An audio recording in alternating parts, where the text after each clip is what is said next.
10 अप्रैल 1755 को जर्मनी के एक छोटे से शहर में सैमुअल हानामन पैदा होते हैं। उनका बचपन फाइनेंशियल स्ट्रगल्स के दरमियान गुजरता है। जैसे जैसे हानामन बड़े होते हैं वो लैंग्वेजेस सीखते हैं, केमिस्ट्री में इंटरेस्ट लेते हैं और इवेंचुअली उनकी तवज्जो मेडिसिन की तरफ होती है। हानामन मेडिकल प्रोफेशन को परसू करते हैं। 18th सेंचुरी की मेडिकल प्रैक्टिसेस हानामन की समझ में नहीं आती। ये वो दौर था जब साइंटिफिक मेथड डेवलप नहीं हुआ था।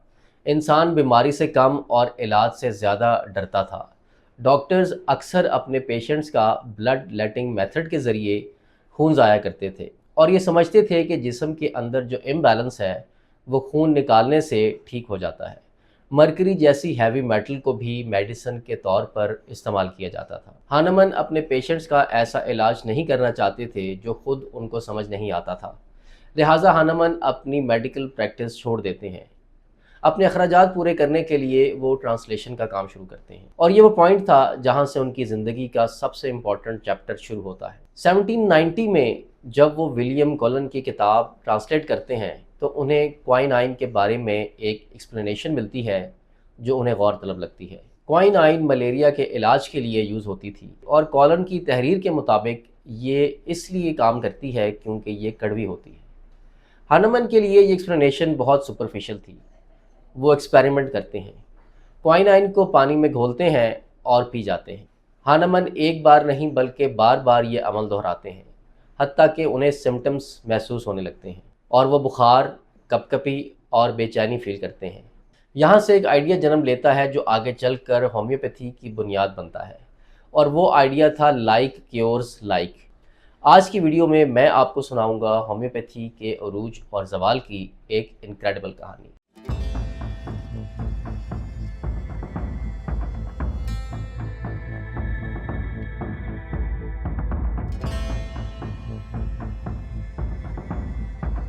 लाइक क्योर्स लाइक का मतलब है कि अगर कोई सब्सटेंस सेहतमंद इंसान में किसी बीमारी के सिम्टम्स पैदा करता है तो वही सब्सटेंस छोटी और कंट्रोल्ड मिकदार में बीमार इंसान के लिए इलाज बन सकता है। हानमन इस कॉन्सेप्ट पर सोचते हैं और मज़ीद काम करते हैं। 1796 में हानमन की research essay on a new principle of ascertaining the curative power of drugs publish होती है। इस रिसर्च पेपर के पब्लिश होने के बाद होम्योपैथी के सफ़र का बाकायदा आगाज़ हो जाता है। हानमन अपनी फ़िलॉसफी को एक कंप्लीट मेडिकल सिस्टम में बदल देते हैं। वो प्रूविंग्स करते हैं। होम्योपैथी में प्रूविंग्स एक प्रोसेस का नाम है जिसमें मुख्तलिफ सब्सटेंसेस को सेहतमंद लोगों पर टेस्ट किया जाता है ताकि देखा जा सके कि कौन से सिम्टम्स पैदा होते हैं। सिम्टम्स और उनसे पैदा होने वाली बीमारियों को डिटेल में रिकॉर्ड किया जाता है, स्टडी किया जाता है। फिर इन बीमारियों के इलाज के लिए वही सब्सटेंस यूज़ किए जाते हैं जिनसे वो बीमारी पैदा हुई थी। लाइक क्योर्स लाइक के असूल के एन मुताबिक ये सिस्टमैटिक अप्रोच 18th सेंचुरी में किसी साइंटिफिक डेवलपमेंट से कम नहीं थी। अपने 1796 के रिसर्च पेपर में हानमन सिस्टम ऑफ डाइल्यूशन भी पहली दफ़ा इंट्रोड्यूस करवाते हैं। इस कॉन्सेप्ट को 1810 में ऑर्गेनॉन ऑफ मेडिसिन में डिटेल से तहरीर किया जाता है। हानमन का कहना था कि अगर किसी सब्सटेंस को पानी में डाइल्यूट किया जाए और हर दफ़ा उसे ज़ोर से शेक किया जाए तो उसकी हीलिंग पावर बढ़ जाती है। इस शेकिंग प्रोसेस को सक्शन का नाम दिया गया। हानमन सब्सटेंसेस को इतना डाइल्यूट करते हैं कि आखिरकार सॉल्यूशन में असल सब्सटेंस का एक मॉलिक्यूल भी बाकी नहीं रहता। आज की साइंस के मुताबिक ये मुमकिन नहीं कि कोई चीज़ बिना मॉलिक्यूल्स के काम करे, इसलिए साइंटिफिकली इसका कोई मेजरेबल इफ़ेक्ट नहीं होता।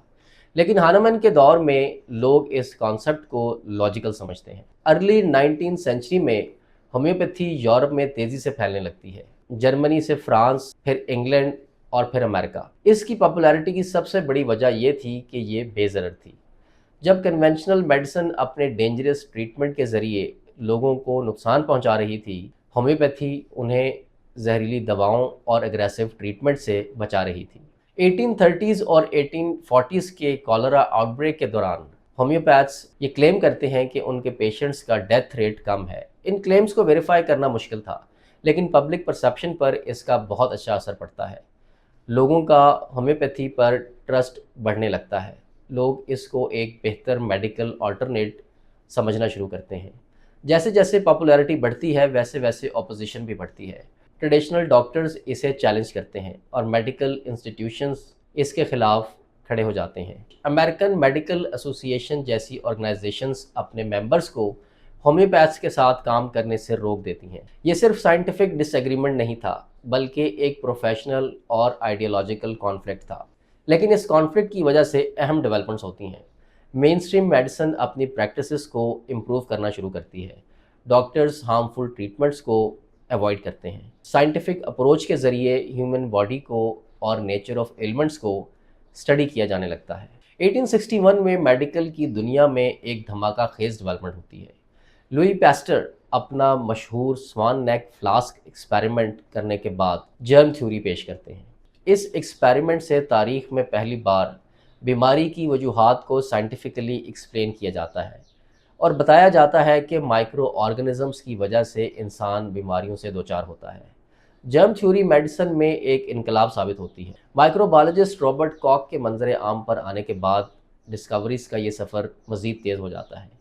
1876 में कॉक एंथ्रेक्स कॉज करने वाले बैसिलस एंथ्रासिस को आइडेंटिफाई करते हैं। 1882 में वो माइकोबैक्टीरियम ट्यूबरक्लोसिस को डिस्कवर करते हैं और फिर 1883 में कॉलरा कॉज करने वाला विब्रियो कॉलरी आइडेंटिफाई कर लिया जाता है। ये डिस्कवरीज मेडिसिन को फंडामेंटली चेंज कर देती हैं। अब डॉक्टर्स के पास डिजीज़ को समझने और ट्रीट करने का एक साइंटिफिक फ्रेमवर्क मौजूद था। वैक्सीन्स डेवलप की जाती हैं, एंटीसेप्टिक इंट्रोड्यूस करवाए जाते हैं और फिर एंटीबायोटिक्स के आने से लाखों लोगों की ज़िंदगियां बचाई जाती हैं। इन नई साइंटिफिक डिस्कवरीज़ के सामने होम्योपैथी इनवैलिड और इलॉजिकल लगने लगती है, क्योंकि होम्योपैथी सिम्टम्स पर फोकस करती है, जबकि मॉडर्न मेडिसिन कॉजेज़ को आइडेंटिफाई करने के बाद ट्रीटमेंट प्रपोज करती है। 1910 की फ्लेक्सनर रिपोर्ट होम्योपैथी के लिए एक और मेजर सेटबैक साबित होती है। इस रिपोर्ट के मुताबिक अमेरिका और कनाडा के मेडिकल एजुकेशन को स्टैंडर्डाइज कर दिया जाता है। डॉक्टर बनने के लिए लैब साइंस और यूनिवर्सिटी एफिलिएटेड ट्रेनिंग लाजमी कर दी जाती है। बहुत से होम्योपैथिक कॉलेजेस बंद कर दिए जाते हैं। ये वो वक्त था जब साइंटिफिक मेडिसिन अपनी अथॉरिटी इस्टेब्लिश करने लगती है। 20th सेंचुरी के मिड में साइंटिफिक मेथड मज़ीद एडवांस हो जाता है। होम्योपैथी को कंट्रोल्ड इन्वायरमेंट्स में टेस्ट किया जाता है। डबल ब्लाइंड स्टडीज़ और क्लिनिकल ट्रायल्स के ज़रिए ये देखा जाता है कि क्या होम्योपैथी एक तरीका इलाज है या सिर्फ प्लेसिबो इफ़ेक्ट। प्लेसिबो वो इफ़ेक्ट है जिसमें पेशेंट मेडिसिन से नहीं बल्कि अपने यकीन की वजह से बेहतर महसूस करता है। बार बार क्लिनिकल ट्रायल्स के बाद ये इस्टेब्लिश होता है कि होम्योपैथी को वैलिड मेडिकल सिस्टम नहीं कहा जा सकता और इसकी हकीकत प्लेसिबो इफ़ेक्ट से ज़्यादा नहीं है।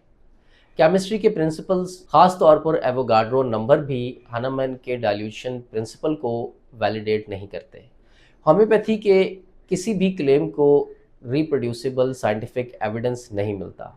वर्ल्ड हेल्थ ऑर्गेनाइजेशन 2009 में ऑफिशियली वार्न करता है कि किसी सीरियस डिजीज़ जैसे HIV, TB, मलेरिया, डायरिया और इन्फ्लुएंजा के लिए होम्योपैथी पर रिलाई करना पेशेंट्स के लिए डेंजरस हो सकता है। WHO के मुताबिक एविडेंस बेस्ड मेडिसिन को रिप्लेस करना लाइफ थ्रेटनिंग हो सकता है। ऑस्ट्रेलिया की national health and medical research council भी यही कंक्लूड करती हैं कि होम्योपैथी के इफ़ेक्ट और रिलायबल होने का कोई साइंटिफिक एविडेंस नहीं है। 2017 में इंग्लैंड की national health service NHS ineffective और अननेसेसरी मेडिसिन को एलिमिनेट करने के लिए कैंपेन चलाती है। होम्योपैथी की फंडिंग बंद कर दी जाती है। NHS होम्योपैथिक रेमेडीज़ को लो वैल्यू ट्रीटमेंट डिक्लेयर करती है और कहती है कि इन्हें प्रिस्क्राइब या फंड नहीं किया जाना चाहिए। ये सब डेवलपमेंट्स होम्योपैथी को साइंटिफिक कम्युनिटी में ऑब्सोलीट बना देती हैं, लेकिन फिर भी होम्योपैथी ख़त्म नहीं होती। आज भी ये इंडिया, पाकिस्तान और यूरोप के कुछ हिस्सों में प्रैक्टिस हो रही है। इसकी वजह सिर्फ ह्यूमन साइकोलॉजी है। प्लेसिबो इफ़ेक्ट एक रियलिटी है जहाँ इंसान का बिलीफ उसके एक्सपीरियंस को शेप करता है। होम्योपैथी अब माजी का हिस्सा है। मॉडर्न साइंस के सामने इसकी वैलिडिटी ख़त्म हो चुकी है। आज एविडेंस बेस्ड मेडिसिन ने क्लियर कर दिया है कि बिलीफ और साइंस अलग हैं और मॉडर्न सिविलाइजेशन रिलायबल साइंटिफिक रास्ता तलाश कर चुकी है। तो दोस्तों, ये थी आज की वीडियो। आई होप कि आपको अच्छी लगी होगी। जाने से पहले लाइक, सब्सक्राइब और शेयर का बटन दबाना ना भूलिएगा। Thank you so much for watching and stay tuned for more upcoming videos.